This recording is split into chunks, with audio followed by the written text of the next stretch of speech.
a whole blueprint and platform for you to get hot.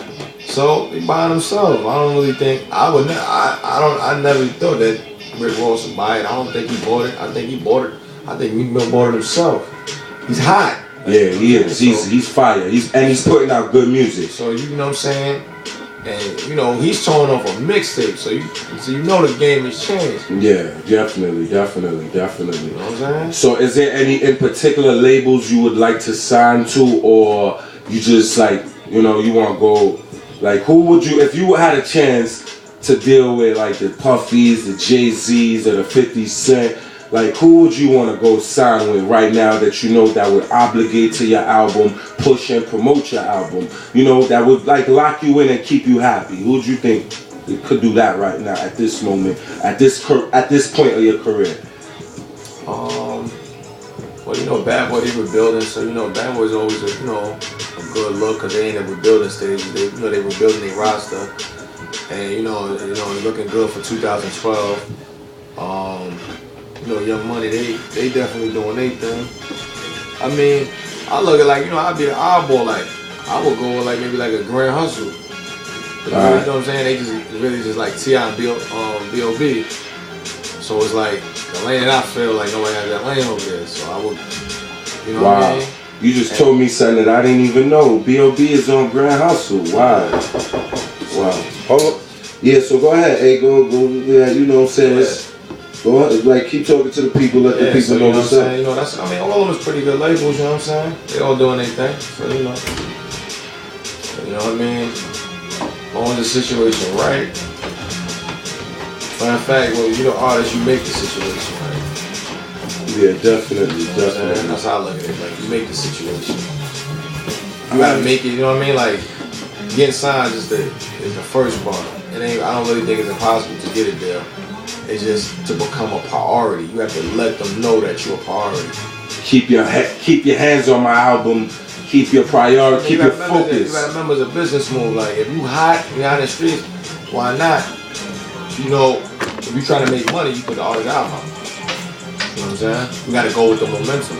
But how about when they just sign an artist, give him $100 million deal, and they just self him like? That's just crazy. Yeah, but you gotta remember, like, people ask for a whole lot of money, but they don't realize that it's a bank loan. Like, you know what I'm saying? It's like a loan, you have to pay it back. You know what I'm saying? It's like, they ain't giving you something for nothing. They want their money back in interest. So they gonna give you $1 million to try to make $10 million. Nowadays, the labels got so smart, so slick. They want to do like 360 situations. Like they eat on merchandising, features, shows, everything. Okay. They want to eat on everything you do. All right. Before they wasn't doing that. Now they like, nah, we gotta make sure we make our money back plus more. All right. So what's your Twitter like? Like what's your followers like? You how many followers? What you like on Twitter? Because I know you crazy in the internet world. So what you like on Twitter? I ain't gonna lie, I just not really started getting hip to that Twitter thing. Like I was sleeping on it for a minute, you know what I mean? So, I mean, I probably got like a few thousand. I'm still like kind of like new with it, so like I don't have like 50,000 yet. I have a couple thousand now. Alright. Like, you know what I'm saying? I kind of got up on Twitter a little late. Okay. I was like on Facebook more, you know what I mean? Just the regular websites. But like, you know, so many new things. Like they got the Instagram now that's getting big, and the Vox and all those other, you know what I'm saying, social media things. So, forms of communication. You know how that go. BGMs and all this other stuff, so. Alright. So when did you start rapping, eh? I've been rhyming like off and on probably since like 14, 15, but I never really like took it serious. Like I used to support all my friends. Like my friends used to rap. That was their thing, so I was like, you just play your role, just trying to support them, put up, you know what I mean, money for the studio so they will call, you support your team like that. So, you know what I mean, like like I used to just play around with it in the the earlier days, and like my friends is like, yeah, you should take it seriously. Like my friend Leo actually kind of got me into, like he used to rap. He's like one of the first dudes I know really was rapping, and I used to play around with it, like write a little bit, and then my boy Billion was like really like kind of pushing me to like continue, like, cause he was like always nice, like he was always dope. Like, wordplay was crazy. So you know, being a fan of it, like, oh, that's hot. Like, you know what I mean? You know, ciphers and stuff like that.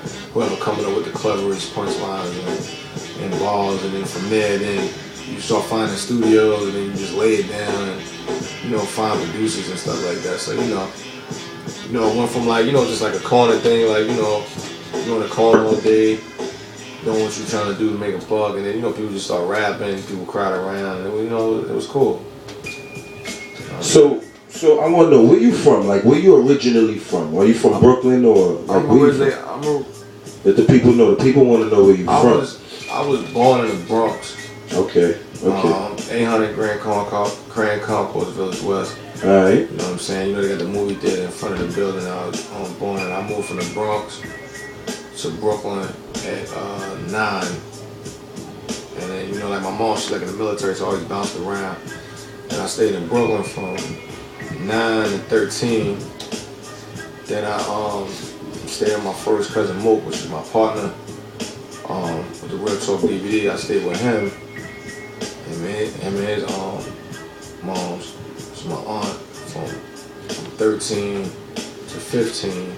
Cause my mother was in the Desert Storm war. Okay. Then I moved back with her from 15. Then I moved back to Brooklyn at 15. So I went from the Bronx, Brooklyn, then I went to Long Island 3 years, then I went back to Brooklyn. Oh, so you was back and forth from the Bronx to Brooklyn, back and forth. Yeah, cause my father left, went to the store and never came back type of thing. Yeah, drop a bar for Pop Dukes. Pops went to the store and just left, never came back. All right. At 6, and we stayed another 3 years there. And then my mother met another guy, but she, you know, wound up marrying. Then we moved with him, stayed with him, Brooklyn. All right, so you right in the heart of Bed-Stuy, went down the street, Malcolm X Boulevard. So, you know. All right, so you. I mean, I always bounced around here. I stayed in Connecticut for a couple of months. Stayed in Ohio for like 2 years. Like I would, you know what I'm saying? Wherever I go, I'm gonna make it my home. So it ain't. You know what I'm saying? I'm used to, like, you know, moving around. So. You basically international. You ain't local. I stayed the majority of my life in Brooklyn. All right. Bed-Stuy, so I died. All right, do or die, Bed-Stuy. So, you know. All right, so what's in the works for you? Like, what's the next venture? What's the next project? Next mixtape? What's going on with you right now? I'm just working the net. I'm trying to drop like mixtapes like every month so everybody get the point. Like also working on some like movies, like, you know, like writing and directing my own movies. You know what I'm saying? Like there's good money in that. Okay. And, you know, that's a lane that's still kind of open. You know what I'm saying? You just try to get creative as much as possible and expand as much as possible. I don't ever want to just stick in one field just for too long. Like, you know what I'm saying? Like, you know, rap is a platform, and you know, you use that and you just start expanding. You know, you can get into clothes, get into mad different shit. You gotta know how to become a businessman for yourself. You know what I'm saying? Like, that's something that, like, it's hard to teach someone else. You know what I'm saying? You gotta be on top of your game. If you're not on top of your game, then, you know what I mean, I don't know what really, you know what I'm saying, what to tell you. You know, everybody like kind of like look at like the glitz and glam, and they see artists on 106 in Park and think he made it. When the truth of the matter is, he might not have no money. And you find out about that years down the road and IRS and all these type of things. You're like, damn, I thought someone was caked up, or I think she was caked up. You found bankruptcies and all these other things, like, so. And that wasn't the case. Yeah, because you gotta remember, as quick as the money comes, as quick as you spend it. You know what I mean? Like, if you're not used to anything, you know, if you're not used to getting $1 or used to getting to any bread, that's what happens. You know what I'm saying? Like, if you don't look at the long term, if you just look at short term, it's like a lot of people you looked at, like when you was growing up, that was rapping. Big Daddy Kane, Heavy D. Yeah, but see, Heavy D has some change. Yeah, all right. You know what I'm saying? Like, because he was an exexecutive at one of the labels, right? Exactly. So when he stopped rapping, you gotta remember, like, you going like executive producer, like he executive produced McGruff's album. He was up there. I heard he pulled Puffy up in the Uptown Records, like, you know what I'm saying? Him and OJ gave Puff like his first stuff. So Heavy been in the game, like he been around. So